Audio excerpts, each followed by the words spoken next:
প্রতিদিনের মতো সকাল 6টায় শ্রী ঠাকুর ও শ্রী মায়ের কথা শোনার জন্য আপনাদেরকে স্বাগত জানাই। একদিন ঠাকুরের পদসেবা করতে করতে শ্রী শারদা মা প্রশ্ন করছিলেন, আমাকে তোমার কি মনে হয়? ঠাকুর উত্তরে বলেছিলেন, যে মা মন্দিরে আছেন তিনি এই দেহের জন্ম দিয়েছেন এবং এখন নহবতে বাস করছেন, আর তিনিই এখন আমার পদসেবা করছেন। তুমি আমার কাছে সাক্ষাৎ আনন্দময়ীর রূপ। 1280 সালের জ্যৈষ্ঠ মাসে ঠাকুর ষোড়শী পূজা সমাপ্ত করলেন। সেদিন অমাবস্যা, কালিকা পুজোর পুণ্যদিন। ষোড়শী পুজোর পরে প্রায় 5 মাস শ্রী শারদা মা ঠাকুরের কাছেই ছিলেন। এর পরে ফিরে গিয়েছিলেন কামার পুকুরে। সাধারণভাবে বলতে গেলে ষোড়শী পূজানুষ্ঠানের পরই ঠাকুরের সাধনযজ্ঞ সমাপ্ত হয়েছিল, কিন্তু এর 1 বছর পরে ঈশা প্রবর্তিত ধর্মে, বৌদ্ধ, জৈন ও শিখ ধর্মে অদ্ভুত উপায়ে তিনি সিদ্ধিলাভ করেছিলেন। সাধনার শেষে তার কয়েকটি বিশেষ উপলব্ধি হয়েছিল। প্রথমত, তিনি ঈশ্বরের অবতার। তার সাধন ভজন অন্যের অন্য, জীবের কল্যাণ সাধনই এর লক্ষ্য, ব্যক্তিগত অভাবমোচন নয়। দ্বিতীয়ত, তার মুক্তি নেই। জীবের কল্যাণ সাধনব্রত যতদিন থাকবে ততদিন যুগে যুগে তাকে আবির্ভূত হয়ে ওই কর্মভার গ্রহণ করতে হবে। এই কারণে ঠাকুরের ব্যাকুলতার সীমা ছিল না। ভক্তদের দেখবার জন্য, তাদের অন্তরের ধর্মশক্তি সঞ্চারিত করার জন্য তিনি অস্থির হয়ে উঠেছিলেন। তিনি চেয়েছিলেন ঈশ্বরের কথা তাদের কাছে বলে প্রাণ শীতল করবেন, আধ্যাত্মিক উপলব্ধির কথা তাদের কাছে বলে হৃদয়ের বোঝা লঘু করবেন। শ্রী শারদা মা দ্বিতীয়বার দক্ষিণেশ্বরে এলেন 1281 সালের বৈশাখ মাসে। আগের মতোই তিনি নহবত ঘরে ঠাকুরের জননীর সঙ্গে বাস করতে লাগলেন। এদিকে মথুরবাবু লোকান্তরিত হবার পর তার পদে এলেন শম্ভুচরণ মল্লিক। তিনি ঠাকুরের প্রতি গভীর শ্রদ্ধার ভাব পোষণ করতেন। শম্ভুবাবু দক্ষিণেশ্বর মন্দিরের কাছেই একটি চালাঘর নির্মাণ করিয়েছিলেন। সেই ঘরে শ্রী শারদা মা প্রায় 1 বছর বাস করেছিলেন। তিনি এই ঘরে রোজ নানা রকম খাবার রান্না করে দক্ষিণেশ্বর মন্দিরে নিয়ে যেতেন এবং ঠাকুরের খাওয়া শেষ হলে ফিরে আসতেন। তার খোঁজ খবর নেবার জন্য ঠাকুরও দিনের বেলা শারদা মায়ের ঘরে আসতেন এবং কিছুটা সময় তার সঙ্গে কাটিয়ে মন্দিরে ফিরে যেতেন। একদিন শুধু এই নিয়মের ব্যতিক্রম হয়েছিল। সেদিন ঠাকুর শ্রী শারদা মার কাছে আসার পরই এমন মুষলধারে বৃষ্টি শুরু হয়েছিল যে মন্দিরে ফিরে যাওয়া অসম্ভব হয়ে পড়েছিল। সে রাত্রি তিনি সেখানেই কাটিয়েছিলেন। শ্রী শারদা মা তাকে ঝোল ভাত রেঁধে খাইয়েছিলেন। 1 বছর এই ঘরে থাকার পর তিনি অসুস্থ হয়ে পড়লেন।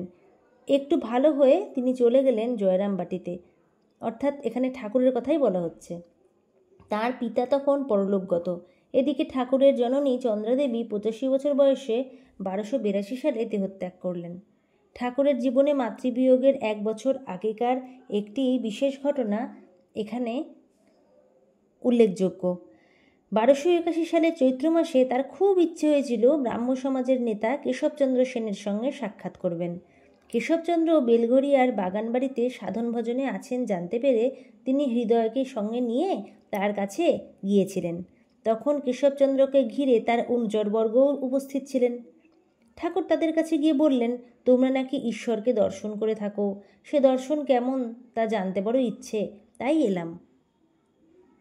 ঠাকুরের পরনে সেদিন একখানি লাল পেরে কাপড়, কোচার খুঁটটি বাঁ কাঁধের ওপর ঝোলানো।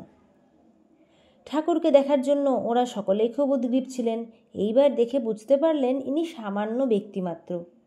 কথার প্রসঙ্গে ঠাকুর কে জানে কালী কেমন স্বরদর্শনে পায় না রামপ্রসাদের এই গানটি গাইতে গাইতে সেদিন সমাধিস্থ হয়েছিলেন। তারপর অর্ধচৈতন্য অবস্থায় ঠাকুর গভীর আধ্যাত্ম বিষয়গুলি সহজ দৃষ্টান্ত দিয়ে এমন সরলভাবে বোঝাতে লাগলেন যে সবাই মুগ্ধ হয়ে গেলেন। স্নানাহারের সময় পার হয়ে আবার যে উপাসনার সময় উপস্থিত হয়েছে সে কথা কারো মনেও এলো না।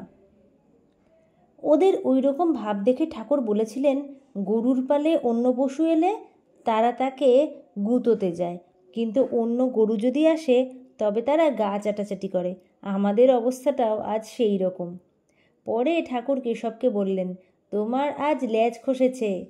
কথাটির অর্থ বুঝতে না পেরে কেশবের দল যখন একটু অসন্তোষের ভাব দেখালো তখন ঠাকুর বুঝিয়ে বললেন, দেখো, ব্যাঙাচির যতদিন লেজ থাকে ততদিন সে জলেই থাকে, স্থলে উঠতে পারে না, কিন্তু লেজ খসে পড়লে জলেও থাকতে পারে, ডেঙাতেও বিচরণ করতে পারে। সেই রকম মানুষের যতদিন অবিদ্যারূপ লেজ থাকে ততদিন সে কেবল সংসার জলেই থাকতে পারে। লেজ খসে গেল, সংসার আর সচ্চিদানন্দ দুটোতেই বিচরণ করতে পারে। এই ঘটনার পর থেকে কেশবচন্দ্র প্রায়ই দক্ষিণেশ্বরে যেতে লাগলেন। এমনকি তার কলকাতার কমলকুটির নামক আবাসেও ঠাকুরকে মধ্যে মধ্যে আমন্ত্রণ করে আনিয়ে তার দিব্য সঙ্গ লাভ করতেন। দুজনের মধ্যে সম্পর্ক এমন গভীর হয়ে উঠেছিল যে একে অন্যকে কয়েকদিন না দেখতে পেলে দুজনেই বিশেষ অভাব বোধ করতেন। কেশবচন্দ্র যখন দক্ষিণেশ্বরে যেতেন তখন তিনি রিক্ত হয়ে যেতেন না, কিছু ফলমূল তার সঙ্গে থাকতো। সেই ফলমূল তিনি ঠাকুরের সামনে রেখে শিষ্যের মতো তার কাছে কথাবার্তা বলতেন। ঠাকুর রহস্য করে একদিন তাকে বলেছিলেন, কেশব, তুমি তো এত লোককে বক্তৃতায় মুগ্ধ করো, আমাকে কিছু বলো। কেশব বিনীত কণ্ঠে বললেন, আমি কি কামারের দোকানে ছুঁচ বেচতে যাব? আপনি বলুন, আমি শুনি। কেশবচন্দ্রের প্রতি ঠাকুরের ভালোবাসা কত গভীর ছিল তা তার একটি উক্তি থেকেই বোঝা যায়। 1884 খ্রিস্টাব্দের জানুয়ারি মাসে কেশবচন্দ্র দেহত্যাগ করলেন। সংবাদ পেয়ে তিনি বলেছিলেন, আমি 3 দিন শয্যাত্যাগ করতে পারিনি, মনে হয়েছিল যেন আমার একটা অঙ্গ পক্ষাঘাতে পড়ে গেছে। এই ছিল শ্রী কেশবচন্দ্রের সাথে শ্রী ঠাকুরের সাক্ষাৎকারের কিছু বিশেষ বিশেষ ঘটনা। আবার আগামীকাল ভোর 6টায় মা ও শ্রী ঠাকুরের কথা শোনার আমন্ত্রণ জানিয়ে আজকের মতো ভিডিও শেষ করছি। সবাই বলুন জয় শ্রী ঠাকুরের জয়, জয় শ্রী মায়ের জয়।